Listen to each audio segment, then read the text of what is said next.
নমস্কার বন্ধুরা, সবাই কেমন আছেন? আশা করি সবাই ভালো আছেন। আমার ঈশিতা অ্যান্ড ডান্স ব্লগে আপনাদের স্বাগত। চলুন আজকের একটা রান্না দেখো। একটু এলাচ, লবঙ্গ, দারচিনি, একটু জিরে, একটু ধনে, একটু সর্ষে, একটু আদা মিহি করে পেস্ট করে নিতে হবে। তারপরে টমেটো তো আপনারা মিক্সিতে পেস্ট করেন, আপনারা এইভাবে হাত দিয়ে একটু এই হ্যান্ড গ্রাইন্ডার দিয়ে একটু পেস্ট করে নেবেন, কত তাড়াতাড়ি হয়ে যাবে। একটু মাছ, বেগুন আর আলু নিয়ে নিলাম, কাঁচা লঙ্কা, টমেটো পিউরি আর পেস্ট করা মশলাটা।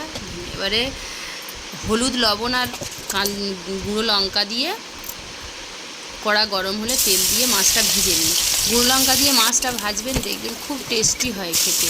তারপর বেগুনটা ভালো করে উল্টে পাল্টে এইরকমভাবে ভেজে নিতে হবে।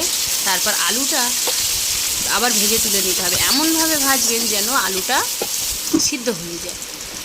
আলুটা ভাজা হয়ে গেলে একটু পাঁচফোড়ন, একটু তেজপাতা, তার উপরে যে মশলাটা পেস্ট করে রেখেছিলাম ওটাকে দিয়ে দিলাম, দিয়ে ভালো করে নাড়তে হবে।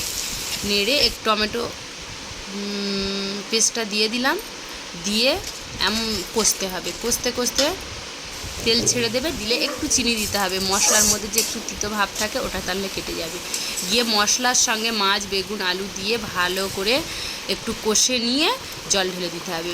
দিয়ে ঢেকে দিয়ে সিদ্ধ হয়ে গেলে কাঁচা লঙ্কা আর সর্ষের তেল দিয়ে আবার ঢেকে দিতে হবে। দিয়ে সিদ্ধ হয়ে গেলে তুলে নাও। দারুণ টেস্টি, একবার খেয়েই দেখুন না এইভাবে।